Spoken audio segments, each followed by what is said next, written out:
अपने आप जितेंद्रिय हो जाएंगे। शरीर एक रथ है, बुद्धि इस रथ को चलाने वाला सारथी है, बैठने वाला जीवात्मा है, मन लगाम है, इंद्रियां घोड़े हैं, विचरने की जगह विषय भोग है।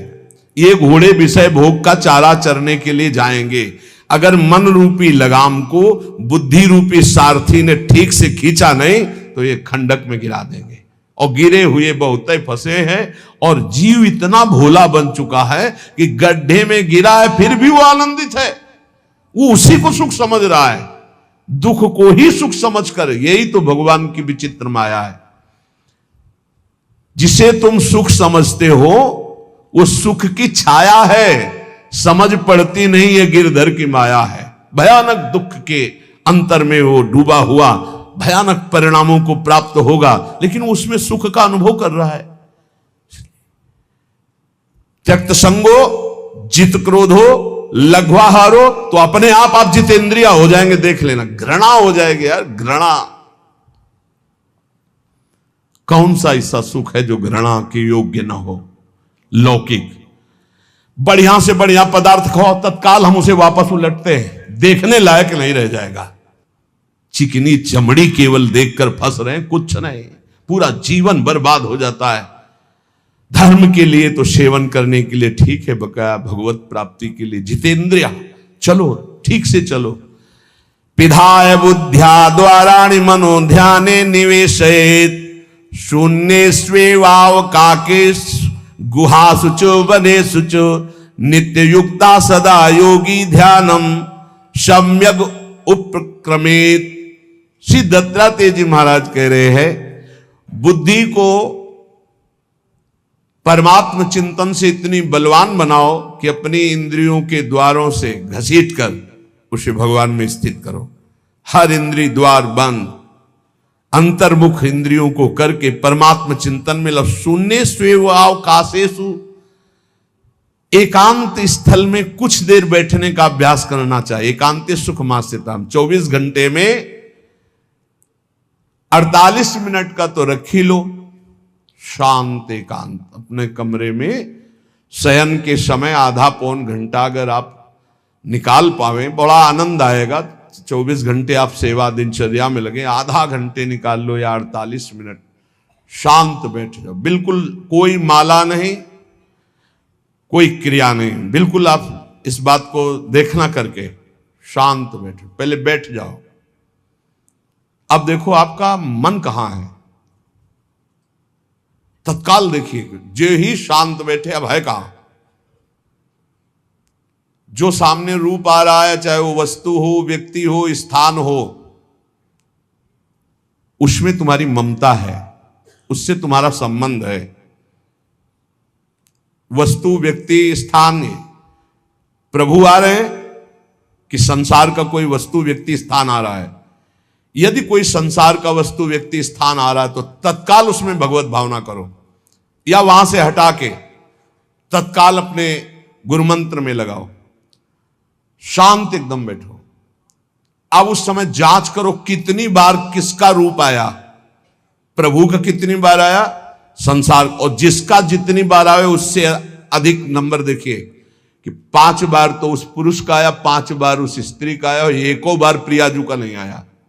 इसका मतलब अभी प्रियाजू में हमारा मन नहीं लगा, अभी यहां स्त्री पुरुष में, वस्तु में, व्यक्ति में, स्थान में लगा। जांच करो और हृदय में पश्चाताप करो। धिक्कार है, इतना समय हो गया, एक बार भी प्रियालाल का रूप नहीं आया। यही सांसारिक रूप आ रहे, ये सांसारिक वस्तुएं आ रही।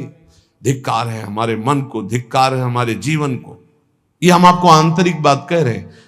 पूज्य भाई जी महाराज, जिस समय मन को धिक्कार दिया जाता है, जलन होती है, जब जलन होती है तो निर्मल होता है, निर्मल होता है, निष्पाप होता है, मल भस्म होता है। जो ताप अंदर मन में होता है प्रायश्चित का, उससे।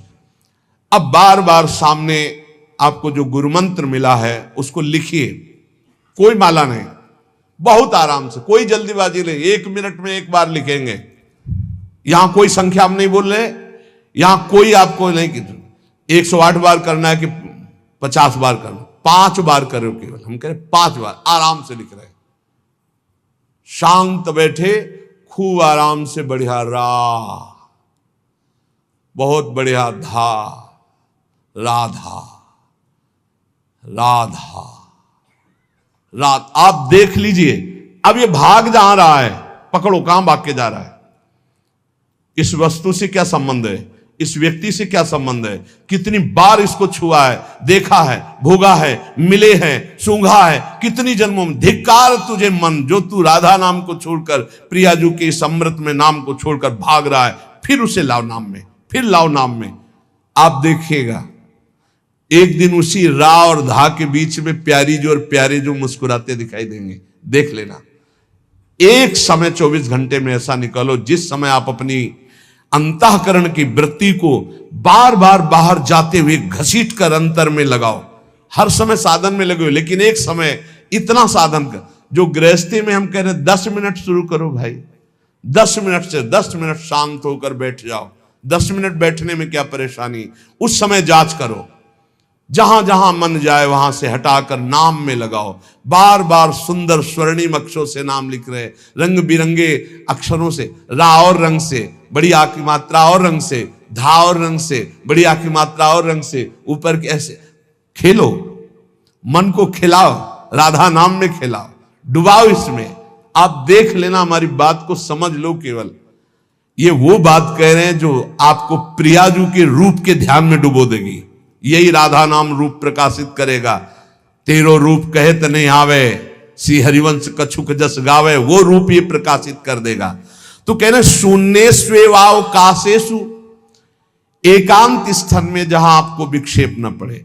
ऐसी वृत्ति के समय अगर आपको कोई शोरगुल सुनाई दे रहा हो, आपका अभ्यास दृढ़ नहीं, तो एक रुई को ऐसे कपड़े में करके, महीन कपड़े में 2 बना लो, ऐसे लगा लो, कान में लगा लो, आवाजें नहीं जाएगी।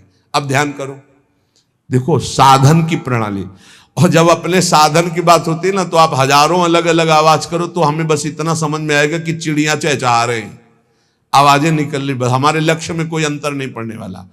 और अगर डूबना हो गया तो आवाज भी खत्म, श्रवणेंद्रिय होते हुए भी शोरगुल नहीं सुनाई देगा। पर प्रारंभिक दशा में ऐसा चाहिए। अगर आपको बार बार विक्षेप हो रहा हो, विक्षेप तो इतना कि घड़ी का टक टक भी बर्दाश्त नहीं होता, मन है ध्यान में बैठे ना, वो पहली बार एक खिड़की खुला है, खिड़की खुला है, खिड़की, अब उठो, पहले खिड़की बंद करके आओ। ये इसको बैठते ही देख लो कि कोई ऐसा प्रश्न तो नहीं कर रहा कि अमुक कोई बात हो, उसको निपटा दो पहले। हम सबसे पहला काम करते थे, अगर राधा वल्लभ जी के दर्शन करने जाने हो, हमें इत्र खरीदना, तो सबसे पहला काम हम इत्र खरीदेंगे। क्यों? ये दर्शन नहीं करने देंगे, इत्र खरीदना है। बार बार कहेगा इत्र हमें दर्शन में नहीं डूबने देगा, तो पहले हम वो काम सब कर लेते थे जो राधा वल्लभ जी के दर्शन के बाद कर रहे हैं। अब दर्शन में तो केवल दर्शन। ऐसे ही जब हम ये जो 20 मिनट, 30 मिनट, 40 मिनट समय की बात करें, इसमें जब आपको समय देना हो तो कृपया मन के लिए कोई काम मत छोड़ना, वो बिल्कुल फुर्सत वाला। इसलिए हम कह रहे हैं सोने जाने के समय कि अब हम शयन करने जा रहे हैं, उस समय आप समय दीजिए। और अगर ये पहले ही बार में कह दे कि अमुक अमुक अमुक, तो तुरंत सुधार दीजिए, नहीं पूरे ध्यान में वही चलाएगा। वो बहुत बहुत ही विघ्नकारी रहता है जब तक निर्मल नहीं हो जाता। और जिस समय नाम पकड़ने लगता है, ऐसा आनंद आता है कि केवल रोने का मन करता है। आप इसको करिएगा जरूर, एकांत स्थल पे करिएगा। और जब ये करने विघ्न करे तो कान में श्रवण होता रहता है शोरगुल। तो ये हमने किया है प्रारंभ में, रुई में ऐसे, और एक महीन कपड़ा का बना के ऊपर कपड़ा से ऐसे और ऐसे खूब ठास के भर ले, अब आवाजें ले जाएगी, अब अंदर राधा राधा राधा, आनंद आएगा। ये प्रारंभिक है, ये आगे चल के इनकी जरूरत नहीं पड़ती अंतर्मुख होने पर। तो एकांत स्थल में जब इस तरह से साधना की जाती है तो उपासक का चित्त भगवदाकार होने लगता है। कह रहे वही सच्चा सन्यासी है। वाग्दंड कर्मदंडश्च मनोदंडश्च ते त्रयः यस्यैते नियता दंडा सत्यदंडी महायति। श्री दत्तात्रेय जी महाराज कह रहे हैं वाग्दंड, जिसने वाणी को वाग्दंड मौन में स्थित कर दिया। वाग्दंड ये प्रपंच की वार्ता नहीं बोलनी, भगवद वार्ता केवल बोलनी। वाणी को दंडित करो, ये बहुत चटर चटर प्रपंच की बातें करती, नाम जपने में इसको थकान लगती है, प्रपंच की बातें करने में नहीं। इसलिए इसको मौन के द्वारा वाणी को शासन में रखो, या तो भगवत चर्चा या मौन। दूसरा कर्मदंड, जो सन्यासी होता है वो निष्कर्म अवस्था की तरफ बढ़ता है। प्रापंचिक कर्मों को करते हुए भगवान नाम स्मरण करके यदि कर्म समर्पण कर दिया जाए तो वही गति प्राप्त होती है। ये तो सर्वाणि कर्माणि मयि सन्न्यस्य मत्पराः, प्रापंचिक कर्म है, व्यापार, नौकरी आदि नाना प्रकार के। लेकिन इन कर्मों को भगवत स्मरण करते हुए किया जाए, भगवत समर्पित कर दिया तो वही गति प्राप्त होती है जो निष्कर्म अवस्था को प्राप्त सन्यासी की होती है। 3 दंड होते हैं, वागदंड और एक होता है कर्मदंड, शरीर को निश्चेष्ट रखना, निष्क्रिय रखना, और मनोदंड, मन को निसंकल्पित रखना, कोई संकल्प न बनना। इसे संन्यास भाव को प्राप्त महापुरुष की अवधूत स्थिति तक पहुंचने का यह रास्ता है। वागदंड, कर्मदंड, मनोदंड, वाणी को मौन के द्वारा, शरीर को निश्चेष्टता के द्वारा निष्कर्म स्थिति के लिए, और मन को निसंकल्पता के द्वारा, कोई संकल्प न बनावे, ऐसा का ऐसा, ऐसा नहीं, जैसा प्रभु जब चाहे जैसा, हमारा कोई संकल्प विकल्प नहीं। वाणी से भगवत चर्चा, शरीर से भागवतिक कर्म, नहीं तो सांसारिक विरत बहुकर्मा, निरत निरंतर सज्जन धर्मा। अब एक परम धर्म की बात का वर्णन कर रहे हैं। गृहस्थ धर्म में जैसे है, या जिनके पास बहुत अर्थव्यवस्था है, उनको चाहिए कि गौ सेवा से बहुत जल्दी शरीर पवित्र होता है, हृदय भी पवित्र होता है, और गोविंद भी प्रसन्न होते हैं। यदि गावः प्रदक्षिणेर कार्या वंदनीया ही नित्यशः मंगलायतनम दिव्याः श्रेष्ठास्त्वेता स्वयंभुवा। यदि गाय घर में पाली जाए या गौशाला खोली जाए और गौओं की सेवा की जाए, जिनके पास अर्थ है, भाव है, भगवान स्वयं श्री कृष्णचंद्र जी ने गौ सेवा स्वीकार की, गौवें चराई। गौओं की परिक्रमा करने से, जैसे आप प्रभु के बिहारी जी के मंदिर की 4 परिक्रमा करें तो जो फल आपको मिलेगा, वही गाय की 4 परिक्रमा कर लें तो आपको प्राप्त हो जाएगा। गौ की प्रदक्षिणा से, गावः प्रदक्षिणी कार्यावंदनीया ही नित्यशः, जो रोज गाय को प्रणाम करता है और गाय की प्रदक्षिणा करता है तो भगवत प्रदक्षिणा का उसे फल प्राप्त होता है। जहां गौएं विराजमान होती हैं वो बड़ा पवित्र दिव्य तीर्थ स्थल माना जाता है। गौएं जहां विराजमान रहती, गौशाला में भजन करे तो कई गुना बढ़कर के प्राप्त होता है। स्वयं ब्रह्मा जी ने गौओं को दिव्य गुणों से विभूषित बनाया है। अप्यागाराणि विप्राणाम देवतायतनानि च यद गोमयेन शुद्ध्यंतिम किम ब्रूमो हृदिकम ततः। गाय के गोबर से जहां लेपा जाता है, वहां जिस देवता का आवाहन करोगे वही देवता आकर विराजमान हो जाएगा। अपवित्र भूमि में भी यदि गाय के गोबर का लेप कर दिया जाए तो परम पवित्र मानी जाती है। गाय बहुत पवित्र, जहां वो बैठती है, जहां वो मूत्र त्याग करती, गोबर त्याग करती, वो स्थान तीर्थ तुल्य पवित्र माना जाता है। भगवान जब गाय के पीछे पीछे चलते तो गोरा जोड़कर उनके मस्तक पर विराजमान होती, उनके मुखार बिंद पर विराजमान होती। बाल गोविंद के अनिष्टों को दूर करने के लिए गाय के पूंछ को उनके ऊपर ऐसे झाड़ा देती थी मैया। जब गुरुमंत्र वैदिक सिद्धांत से दिया गया था पहली बार, तो पंचगव्य पिलाया गया था। गोमूत्रम गोमयम क्षीरम दधि सर्पिस्तथैव च गवाम पंच पवित्राणि पुनंत सकलम जगत। कितना भी बड़ा पापी हो, अगर पंचगव्य पिलाया जाए तो वो वैदिक मंत्रों को स्वीकार करने लायक हो जाता है, पवित्र हो जाता है। पंचगव्य में 5 चीजें गाय की होती है। गाय का मूत्र, गाय का गोबर, गाय का दूध, गाय का दही और गाय का घी, ये पांचों मिलाकर पंचगव्य पिलाया गया था। पहली बार जब वैदिक मंत्र दिया गया था तो पंचगव्य बनवाया था गुरुदेव भगवान ने सन्यास, और वो पिलाया था। ये पंचगव्य पिलाने से अपवित्रता का नाश होकर पवित्रता का संचार होता है। इसलिए धन्य है उनका जीवन जो गौ सेवा परायण है भगवत भाव से, गाय में साक्षात भगवान का भाव रखकर गौ सेवा करते हैं। त्रिषिता गौर गृहे बद्धा गेहे कन्या रजस्वला देवशास्त्र सन्निर्माल्य हंति पुण्यम पुराकृतम। यदि घर में गाय बंधी है और भूखी है और प्यासी है तो तुम्हारे सारे पुण्य नष्ट हो जाएंगे। अगर घर में रजस्वला कन्या बहुत काल तक है और उसका विवाह आप नहीं कर रहे हैं तो आपके सारे सुकृत नष्ट हो जाएंगे। यदि घर में ठाकुर जी विराजमान है, कर का पहनाया हुआ माला सुबह तुमने देख लिया तो तुम्हारे सारे पुण्य नष्ट हो जाएंगे, क्योंकि शयन कराते समय तुमने उतारा नहीं, अर्थात तुम सेवा में प्रमाद करते हो। तो देवतास्त्र सन्निर्माल्य हंति पुण्यम पुराकृतम। जैसे सुबह श्रृंगार किया तो रात्रि के शयन के समय वो हटा लेने चाहिए माले।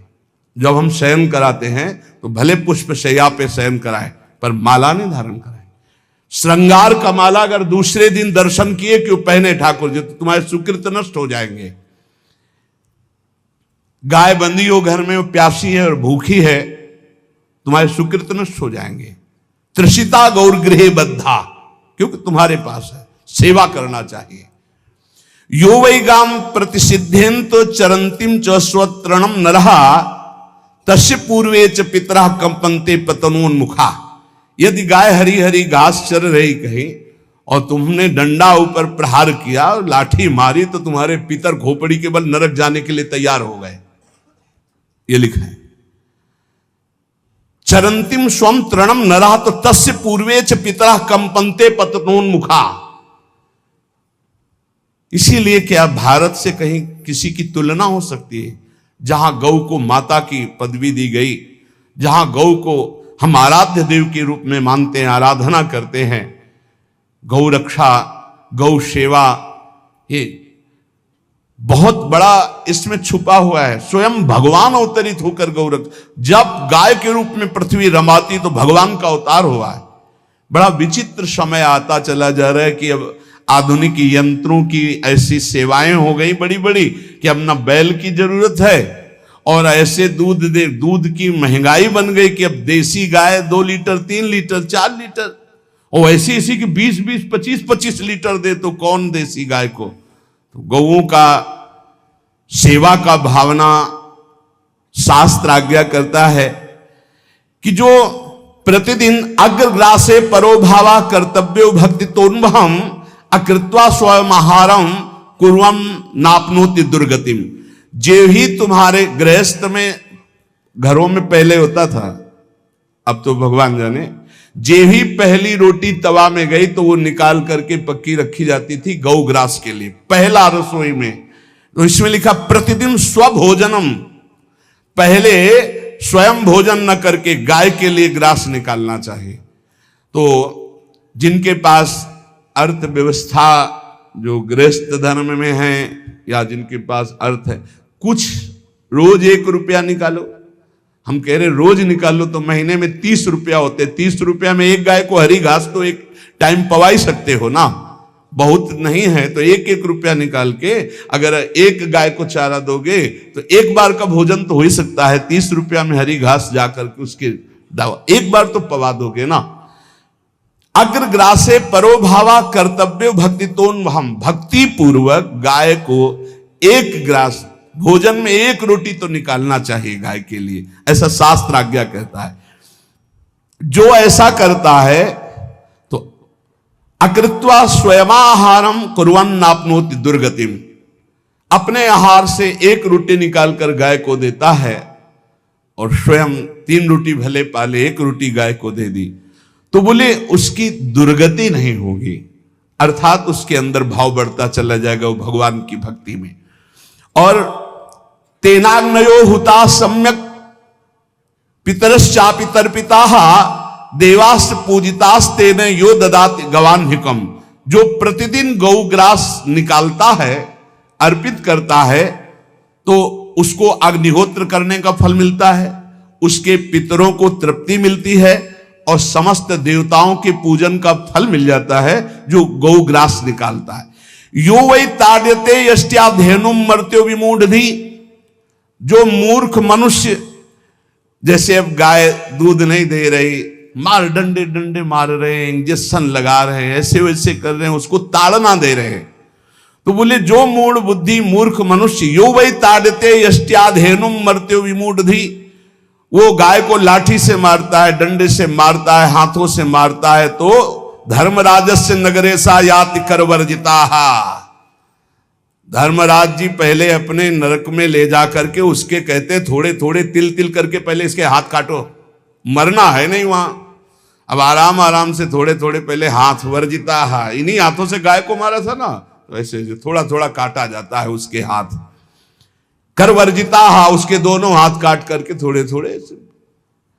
यो वै दंसान वार्यति तस्य पूर्वे कृतार्थ कहा नृत्यंत सवादिस्मास तरिष्यति भाग्यवान, जो गौ के शरीर को स्नान कराता है, गौ के शरीर को कीट आदि से मच्छर आदि से रक्षा करता है और खूब अच्छा अच्छा पदार्थ गौ, केवल दूध के लोभ से नहीं, ये हम गौ सेवा की बात कर रहे हैं, ये कि नहीं वहां 10 लीटर दूध देती तो हाथ फेरो, जब दूध नहीं देती है तो चारा भी ठीक से नहीं दे रहे, और उसके ये स्वार्थी हो, गौ सेवा का बात नहीं, वो दूध का लोभी केवल व्यापार की बात करता है। गौ सेवा का तात्पर्य है गौ सेवा, केवल खूब बछड़े को पिला दिया प्रसाद रूप से, जो दूध मिला उसका अपने सेवन की, वो बात तो अलग है। अब बछड़े को तो जरा सा केवल पिन्हाने के लिए कर दिया और खूब सारा दूध लीटर में नाप करके जा रहा है, और उस समय तक तो खवाओ पियाओगे ही खूब अच्छे से, इसके बाद जब दूध देना बंद किया तो उसका आदर सत्कार खत्म, खोल के बाहर ऐसे वो प्लास्टिक खाते घूम रही है, तो ये गौ सेवा नहीं मानी जाएगी, वो स्वार्थ पूर्ति मानी जाएगी। जो सदैव गौ सेवा करता है, उसके डांस मच्छर हटाता है, स्नान कराता है, पीठ में हाथ फेरता है, उसके पूर्वज जो पितर होते हैं वो नाच पड़ते हैं, उनका मंगल होना शुरू हो जाता है कि हमारे वंश में गौ सेवक पैदा हुआ, बड़ा भाग्यवान है, और वो गौ के द्वारा हमें तार देगा, ऐसा भाव। गौ सेवा हमारे सनातन धर्म में बहुत बड़ा स्थान गौ सेवा का है। पर एक बात ध्यान रखें, इन सब सेवा का फल है भगवान के चिंतन में निरंतर वृत्ति डूब जाए, हमारी एक एक वृत्ति एक एक क्षण भगवान के चिंतन में डूब जाए। अगर नहीं तो हम आपको उत्तर दे रहे हैं। कल प्रश्न हुआ था कि क्या गौ सेवा के बिना मुक्ति मिल सकती है? क्या महाराज नृग जैसा कोई गौ सेवक हुआ है दानी? भागवत में पढ़ लेना, करोड़ करोड़ गायों को, करोड़ों गौशालाएं थी, एक दो नहीं, इसलिए कह रहे हैं करोड़ों शब्द कि आप उसको कोई ज्यादा ना समझें। पृथ्वी के कोई भूमि के कण गिन सकता है, बारिश की बूंदे गिन सकता है, लेकिन महाराज नृग की गौएं जितनी दान की गई वो गिनी नहीं जा सकती थी, ऐसा वर्णन आता है। अरबों अर्बुद गौओं की सब स्वर्ण से अभिषिक्त करके ब्राह्मणों को दान करना, इतने बड़े गौ सेवक, इतने बड़े दान करने वाले, एक चूक हो गई, ना दान लेने वाले तपस्वी ब्राह्मण की गाय किसी अन्य ब्राह्मण को दान कर दी, और वो ब्राह्मण ने जब गाय देखी बोली मेरी गाय चुरा ली, बोले महाराज नृग ने दी। महाराज नृग से कहा मेरी गाय है, तो उनका गौशाला में आ गई होगी, आपको 10,000 गौएं देते हैं, आप अपनी गाय। बोले मैं प्रतिग्रह नहीं लेता। जिसने दान लिया था उसने कहा गाय यही लेके जाऊंगा, तो उनका आप गाय छोड़ दीजिए, आपको 10,000 गाय देते। बोले नहीं लूंगा। बस अनजाने के अपराध ने गिरगिट बना दिया था, कुएं का गिरगिट। पर भगवान बड़े कृपाल हुए, गौ सेवक थे, इसलिए गोविंद द्वारिकाधीश जी ने उनका उद्धार किया। सब साधन का फल है अच्युत भावना से युक्त होकर, भगवत भावना से युक्त होकर निरंतर भजन करते हुए सेवा परायण रहो, चराचर जगत की सेवा परायण रहो। भजन करना ही सबसे बड़ा परम धर्म है। हम सब सेवाएं करें जगत की, लेकिन अंदर से राधा राधा राधा, गोविंद गोविंद गोविंद गोविंद, आनंद आ जाएगा। तन से सेवा करो, मन से भगवान के चिंतन, मामनुष्मर युद्धते, भगवान के चिंतन में रहो। सेवा और व्यापार में अंतर होता है। गौ सेवा के बहाने से धन का जो दान लेना है और उसका अपने में प्रयोग करना, मैं पितरों सहित नरक जाना है, लिख लो। गौ सेवा के बहाने से दान लेना और उसका अपने परिवार के सुख में पैसे का प्रयोग कर देना या अपनी वासनाओं की पूर्ति में लगा देना। आया गौ सेवा के लिए और आप प्रयोग कर रहे हैं गाड़ी घोड़ा नाना प्रकार के सांसारिक भोगों में, तो लिख लो पितर सहित तुम्हारे नरक जाएंगे, क्योंकि गौ सेवा के लिए आया है। गौ सेवा का धन सिर्फ गौ सेवा में ही लगना चाहिए। आप गौ सेवक है, दूध पान कीजिए, रोटी खा लीजिए, लेकिन गौ सेवा का अर्थ आप अपने वासनाओं की पूर्ति में, अपने मनोरंजन में या अपने मन के संकल्प भावना में नहीं पूरी कर सकते। गौ सेवा के लिए ही पूरी कीजिए। गौ के वास का निर्माण, गौ के भोजन की व्यवस्था, वो दूध दे ना दे, वो कैसी भी अवस्था में हो, उसकी सेवा परायणता, उसके लिए सेवक रखना, सेवकों को भी सुख प्रदान करना, लेकिन स्वयं कभी गौ के सेवा के लिए आए हुए धन का स्वयं के लिए भोग न करना और निरंतर भजन रखना, उसे परम पद की प्राप्ति हो जाएगी। इसलिए हमारे सनातन धर्म में गौ सेवा का विशेष महत्व है और इस महत्व को सबको स्वीकार करना चाहिए। यदि आप गौपालन स्वयं नहीं कर सकते तो 4 लोग मिलकर के, क्योंकि आज जो गायों की व्यवस्था वो बड़ी दयनीय हो रही है। दयनीय इसलिए हो रही कि दूध की अधिक ताके चाह रखने वाले भैंस रखते हैं या विदेशी गाय रखते हैं। अपनी भारतीय जो देसी गाय है वो उतना अधिक नहीं देती कि 40 लीटर 30 लीटर 25 लीटर, बहुत अधिक देगी तो 5 और 8 लीटर। देसी शुद्ध गाय अपनी जो है वो 8-10 लीटर, बहुत जब व्यवस्था हो। नहीं तो अपने गांव में तो देखा है 2-2.5-3 लीटर से ज्यादा नहीं देंगे, 1.5 लीटर इधर 1.5 लीटर उधर, या बहुत हुआ तो 2 लीटर 2 लीटर, पर वो स्वर्णिम दूध होता है।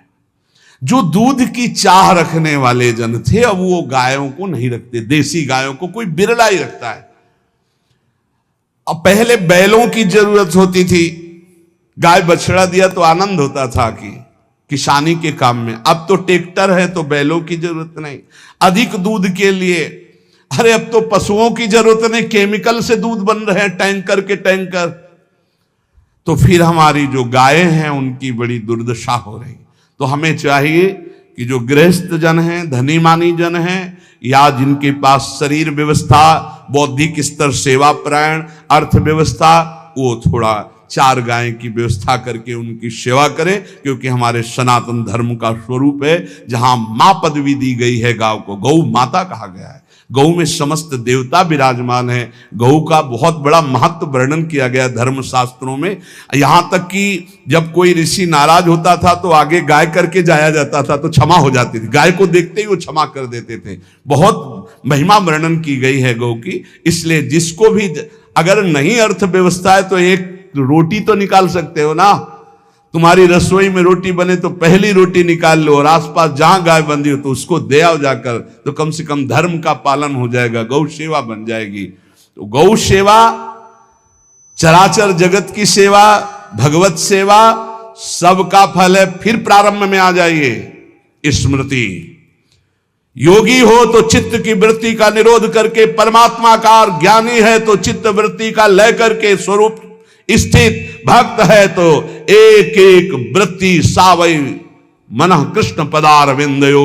भगवान के चरण में, भगवान के नाम में, भगवान के रूप में, भगवान की लीलाओं में। स्मृति अगर नहीं तो सब साधन अधूरा, और स्मृति तो हर साधन पूरा। इसलिए एक बार कमर कस लो, चाहे जगत की सेवा करो, चाहे जिस कार्य में लगे हो, तुम्हारी स्मृति प्रभु में लगी हो। स्मृति के बिना हम जीवन का कोई महत्व नहीं समझते।